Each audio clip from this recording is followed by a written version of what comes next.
Hello there, and welcome to Tender is the Read.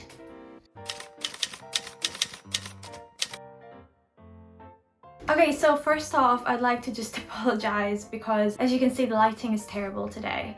The thing is, the weather is meant to be gloomy and horrible for the foreseeable future, so I thought I might as well get this video done today because otherwise it won't make much sense. So I hope that that's not too much of an inconvenience. I've tried to turn on my salt lamp for a little bit of light, but mostly for the good vibes, which I think we all need during this very gloomy month. So in today's video, I just want to give you a bit of a wrap up of all the books I've read in the past 2 months. I think that this format will become something that I will continue doing for every month, as long as I continue reading a consistent amount of books, which is no guarantee. But nevertheless, I have read quite a few between January and February, so I thought, what better time to start? I'll be sharing my personal thoughts on them, so bear in mind that once again these are my opinions, and as always I encourage everybody to go ahead and read the books no matter what I think, because ultimately everybody should just go ahead and experience things for themselves. So these are the books that I've read in 2023 so far. Okay, so the first book I read was Hamlet by William Shakespeare, and it was a big winner. I'm sure everybody is aware of what Hamlet is about because it's one of the most famous tragedies that William Shakespeare has written, and one of the best, I would say. I have to say I've not read a lot of tragedies. I've read a fair bit of Shakespeare, but mostly comedies. Hamlet is the story of a Danish prince who is set on a path of revenge because his father has been murdered by his uncle, who is the current king. So the tragedy unravels, and of course you've got all those famous soliloquies, to be or not to be, famous characters like King Claudius and Ophelia, the love interest. So it's just a really beautiful tragedy. My experience was definitely enhanced by a book that I read right before. It was one of my Christmas presents, and it's called Hamlet's Mill. I don't remember the authors. That'll be here around me somewhere. But anyway, this is a collection of essays on mythology in general from all over the world, and particularly it starts with the myth of Hamlet, or rather Amleth, which is originally an Icelandic myth that then got translated or sort of inserted into the Danish tradition by this guy over here. This myth is, you know, at the basis of what William Shakespeare transposed into his tragedy. As everybody knows, hopefully, Shakespeare takes a lot of inspiration from stories that already exist, but of course puts his spin. And actually, the proper story of Amleth, albeit always sort of changed a little bit, was adapted in a recent movie called The Northman, starring Anya Taylor-Joy and Nicole Kidman and Alexander Skarsgård, I think that's his name. Anyways, that particular book of essays really enhanced my understanding of the Shakespeare play, albeit not being about that, but just the general myth before it. And it had a lot of interesting insight about mythology in general, so I would recommend that too. Okay, so the next book that I read is called The Book of All Books by Roberto Calasso. So Roberto Calasso was an Italian literary critic who wrote a lot about mythology in general and ancient traditions. I previously read one of his books about Greek mythology, which is called The Marriage of Cadmus and Harmony, and he's pretty brilliant. So I bought The Book of All Books, which is about the Bible, specifically the Old Testament. This is a very just sort of nerdy subject. I don't know. This book is completely detached from religion. I think Roberto Calasso might have been Jewish, but nevertheless, this book just takes the stories and explains them, but not like an anthology would. It's just actual literary criticism. He looks at how the tradition has formed, how the Bible itself intends them. He highlights characters that are perhaps, you know, marginal, and it's all done in a way that is, I don't know, I found it very interesting. Something that I found in his writing, I noticed that you tend to understand the most if you're already very familiar with the source material, because he won't spend time explaining to you what things are. He'll just say them and whether you catch them or not, that's depending on your understanding. But nevertheless, it was extremely interesting. If you share this interest with me, I would really recommend you check it out. Next up is a book I actually have. This is The Quest of the Holy Grail. This book was written by an anonymous French author. It belongs to the Arthurian cycle. In just a few words, this story starts when the Holy Grail, which is the cup from which supposedly Jesus Christ drank from during the Last Supper and has been a very mystical artifact for centuries, basically shows up. So while Arthur stays back at home, all the other knights of the Round Table go and search for it. So you've got Sir Lancelot, Sir Gawain, and you got all the rest too. They're all featured. The only thing that I found is that while the concept is fairly interesting and you follow each of them on all these different adventures, because of the fact that this is a very heavily sort of religious theme, that religious aspect is maybe too dominant in a lot of the things that happen. It was very somber and holy, and yeah, it was alright. I think I gave it 3 stars. It's not bad whatsoever, and if you like the Arthurian legends, it's definitely great. But I would recommend Sir Gawain and the Green Knight and also the romance of Tristan over this. Those were more fun to me. So if you want to check out Arthurian romances, definitely start from them, not from this. The next book that I read is actually another book that I don't have a physical copy of, and I actually listened to in audiobook form, and that is Moby Dick by Herman Melville. What to say about Moby Dick? It's a big book. It's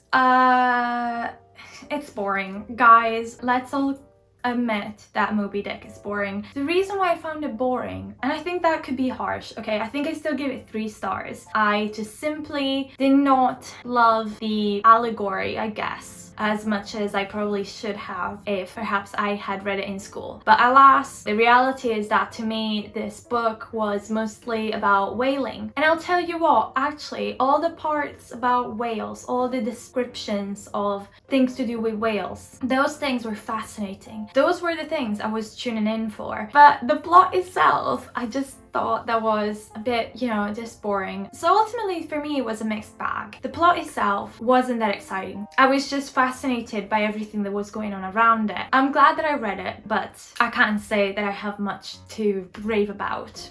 The next book I read is Endymion, or The State of Entropy by Kurt R. Ward. So this is a lyrical drama inscribed to the memory of John Keats and Percy Shelley, the famous romantic poets. This is a lyrical drama and a look into the mind of a man as he looks back to his life at a point in which he is suspended between life and death. And it's a reflection about his psyche and his self, really. This is very interesting in the way it's written, as it hints at romantic poets. It's just this extremely evocative and romantic style poetry that's incredible, really. And it features as characters a lot of gods from the Greek and Roman pantheon, Hermes and Diana. It's just beautiful. It's very short, very interesting. It also features incredible illustrations by Rebecca Yanovskaya. I think that's how it's pronounced. And even the cover is just cloth bound with gold foiling, and inside all of these pictures, they are very beautiful, sort of like old-timey illustrations that I absolutely love. I personally adore this style, and I was just so glad to come across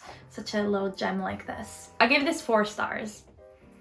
Next up, I read The Capsarius by Simon Turney. This book is the first in the Legion 22 or 22nd Legion saga. There is a sequel called Bellatrix, which is on my TBR. This book centers around a former surgeon who is now a paramedic with the 22nd Legion of the Roman Empire, which is stationed in Egypt, and it's set in 25 BC. So this book sort of follows the adventures of this medic and the camp, giving us a look at the military strategy of a Roman legion and and all that would happen at that time for a legion stationed in a province, and a rather tumultuous province as that. It's extremely interesting, especially if you like historical fiction set in ancient Rome, and if you like historical fiction that focuses a lot on military themes. I can't say that I 100% fall under that category, but it was a very cool book to be exposed to. So I gave this 3 stars. Okay, next up, this was the worst book I've read so far this year. Diamonds Are Forever by Ian Fleming. Yes, it is what you're thinking. This is a James Bond 007 novel. So the backstory to this is that one day I went to my local charity shop and they had like 6 or 7 or even 8 of these Penguin Modern Classics with the silver spine. They were like a 007 collection, basically. And I thought, you know what, 007, I like the movies. I like them okay anyway, not a huge fan. But I thought they're quite short books, why not? And I think I read 4 last year, and this was my first this year after a long break because I had to sort of detox. And this was honestly, it's aged badly, let's just put it that way. It was probably not great at the time it came out either, but it's worse now. So Diamonds Are Forever is a story which, again, features James Bond as the central character. He is a spy, and in this particular book, he is trying to dismantle this illegal diamond market. I have 2 problems with it. One is that the story is not nearly as exciting as the idea of diamonds would suggest, at least to me. So plot, disappointing. Bond girl, second problem, awful. She's called Tiffany Case because her mother named her after a jewelry box, a Tiffany & Co. jewelry box. And just, I don't know, one thing is seeing, I don't know, Sean Connery or Pierce Brosnan or Daniel Craig try to seduce the Bond girl. One thing is actually having an inner look into the mind of a middle-aged James Bond, and on the other side also a Bond girl who just sort of kind of goes after him in a very weird, bizarre way. And there's definitely a big age gap in this one, and she's very much depicted as a virginal, innocent girl who suddenly wants Bond so badly. I don't know, it's just awful. I honestly gave it 2 stars, but I think I might go back and give it 1 because it was slightly offensive, let's just put it that way. From the worst to probably the best book I've read so far this year. This is Gone with the Wind by Margaret Mitchell. I first have to give you a disclaimer because I have very conflicting feelings about this one. The truth is that Gone with the Wind is an extremely uninformed, misinformed, and racist book. A lot of the things that the author describes, well, first of all, she had no first-hand knowledge of. She was born after the Civil War, after Reconstruction. But what she was told by her grandparents and all the people that she knew, that she collected all this sort of information from throughout her childhood and her adolescence, were extremely biased. Certainly not historians. She wrote this book when she was extremely young, and she wrote it in the 1930s as a woman who only ever lived in Georgia. I am inclined to give her a degree of benefit of the doubt, and due to the fact that this book was written at a time of segregation, that was of course something that would have limited a young white woman's access to reliable sources. That said, you as a 21st century person who picks up this book, you need to be informed about the fact that this mostly featured antebellum South propaganda that was spread by the survivors of the Civil War and entrenched into the mind of the following generations, which then became even more vicious and continued to perpetuate segregation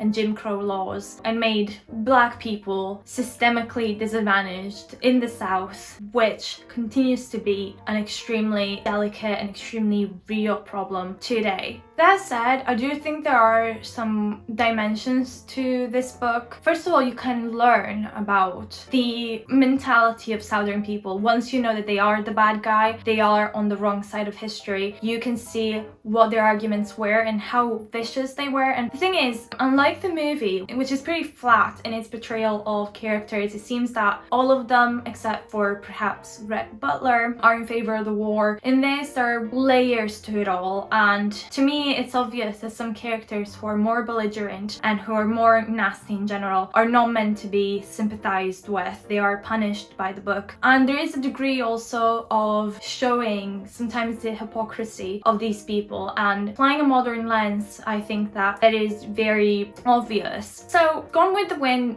follows the story of Scarlett O'Hara, who is a Southern belle. She very much reminded me of Becky Sharp from Vanity Fair. I do feel like this book is definitely Vanity Fair's spiritual successor.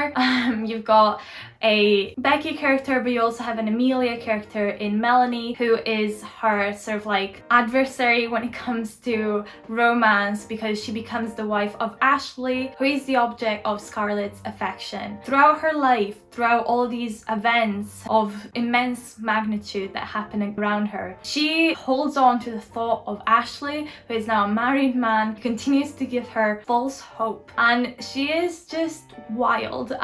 Scarlett is petty, she is cunning, she is so extremely willful, and at the same time she is completely sort of dismissive towards the people around her who try to love her and appreciate her. And on the other side, you've got Rhett Butler, who is this fascinating man of extreme charm, one of the best love interests in any novel ever. Their love story is so absolutely heartbreaking. It's just something that you cannot help yourself rooting for, even when Scarlett is so reluctant. This book is a bit of a commitment. It's around 1,000 pages long. I think that you will be hooked. I couldn't let it down and I cried like a baby. It's very powerful, very touching. Be aware of the history. Don't forget that this is not historically accurate whatsoever, but it's a 5 stars for me.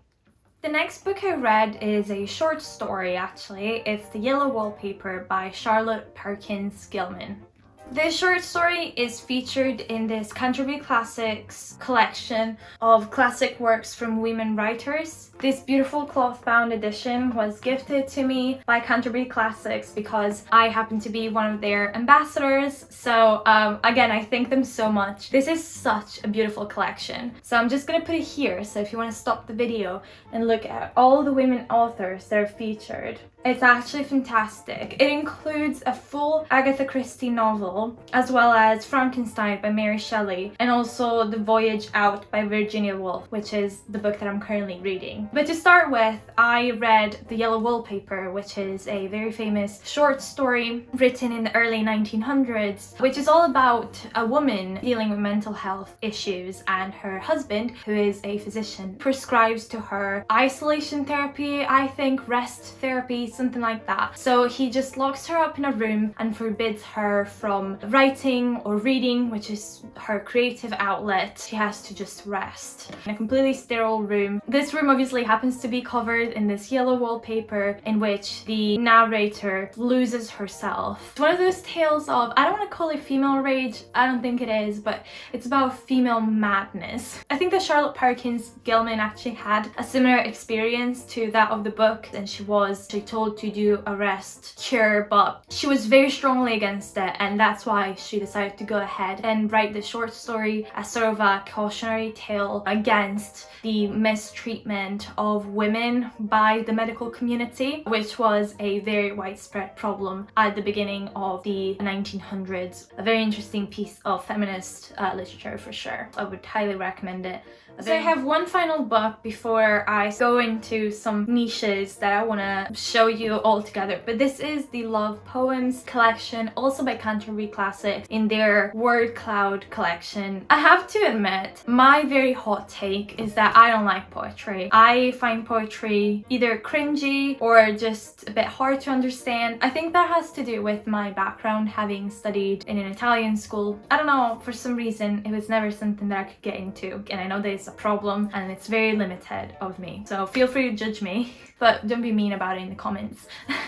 But anyway, Canterbury Classics were so kind as to send me this book in one of their beautiful packages. It's a very vast collection. It starts with Sappho, so all the way back in ancient Greece, and the final one is Sarah Teasdale, which is an author or poet that I hadn't heard of before, and I actually challenged myself to read this, and turns out I actually loved it, and I gave it 5 stars in the end. Some poems are about the fun side side of love. It's about courtship, it's about reciprocated love, I guess. Some of them are about mourning or longing for a loved one. I really enjoyed the variety. My highlight was probably To You by Walt Whitman, but it was a favorite amongst a lot of very great poems that were selected in this. It's a very cute, lovely collection. So as I was hinting at before, now I want to talk about all of the books that I've read which fall under the Greek literature and Greek mythology retelling categories. So I'll start with the actual Greek literature, or actually Greek and Roman literature. Number one has been Ovid's Metamorphoses. This particular edition, which I read from, is the Penguin Clothbound Classic edition, and it's translated by David Rayburn, I'm not sure. And I found this translation extremely easy to understand, super readable. I mean, I don't really know much about translations. All I can evaluate is readability, and I thought that this was great for that. Ovid's Metamorphoses is a collection of myths from Greek and Roman mythology that particularly focus on transformations, which is metamorphoses.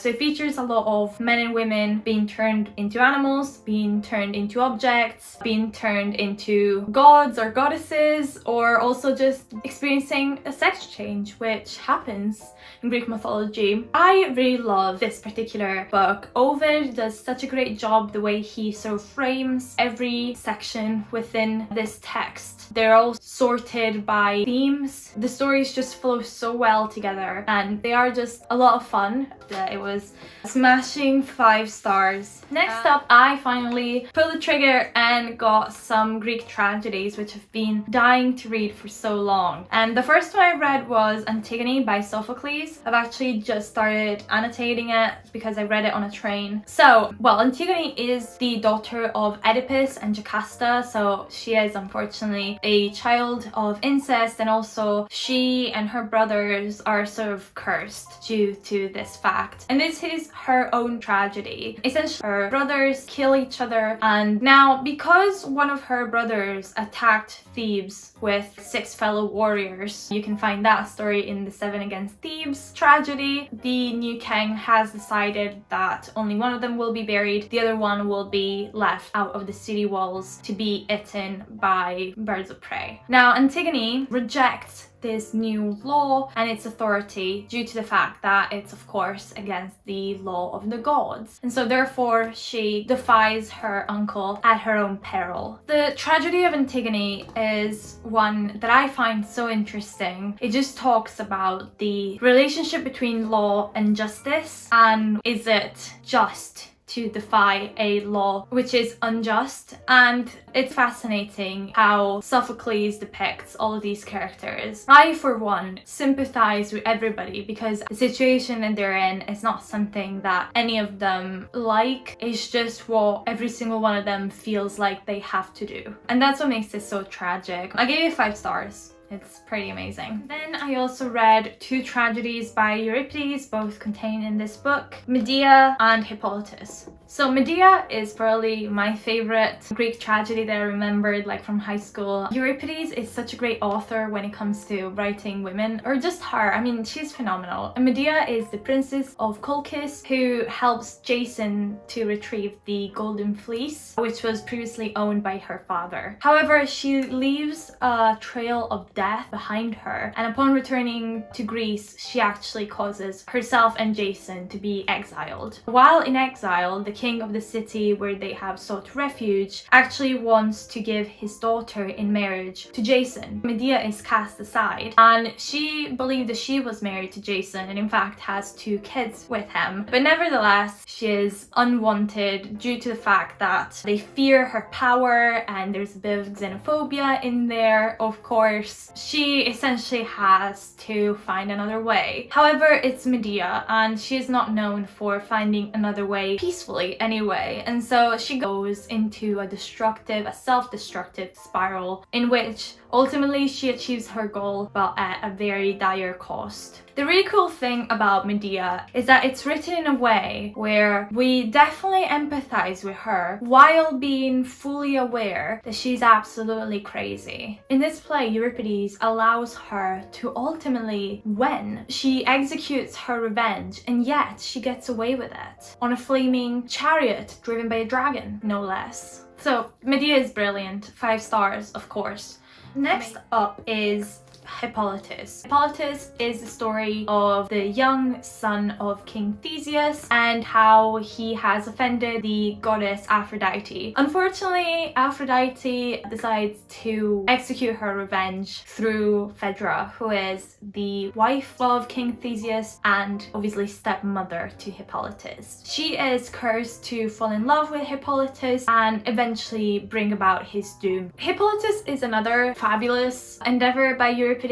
I think I gave it 4.5 stars because I didn't think it was 100% there for me. You know, I just think Euripides is brilliant. He is so great at giving us such well-rounded, multifaceted characters. And in Hippolytus, he does just that. So I would really highly recommend it. Once again, super short, lovely, amazing. Okay, so now I've got my mythology retellings. This section is gonna be super quick. I'm just gonna give you my star ratings basically because I've already done a very long full review of all my mythology retellings that I've read so far, featuring these ones as well. But anyway, I will still cover these because why not? So first off, I read The Heroines by Laura Shepperson. It is a feminist retelling of the Hippolytus Phaedra myth. So I give it 3 stars because of the fact that it had some trigger warnings for me and therefore unfortunately I didn't have that full enjoyment. Next up, I read The Shadow of Perseus by Claire Haywood. This book is a grounded retelling of the myth of Perseus. I think it's a gorgeous addition to the mythology retelling canon and yeah, check it out for sure. 4 stars. And finally we have Atalanta by Jennifer Saint. So this book is not out yet. It will come out in April. So this is the story of Atalanta, who is one female hero in Greek mythology. A beautiful book. I have read Ariadne and Electra as well by Jennifer Saint, but I must say that I think that this one is the best. They're all 5 stars. So is this one. Amazing. Okay, so that was all I've read in the first 2 months of this year. I apologize for being chaotic in general. I hope that you found this video interesting. Let me know in the comments below if you have read any of these books or if you want to add them to your TBR now. And if you have any recommendations or any thoughts on them, please go ahead and share them with me. If you enjoyed the video, please consider liking it and subscribing to the channel. Thank you so much for watching and I'll see you next time. Bye!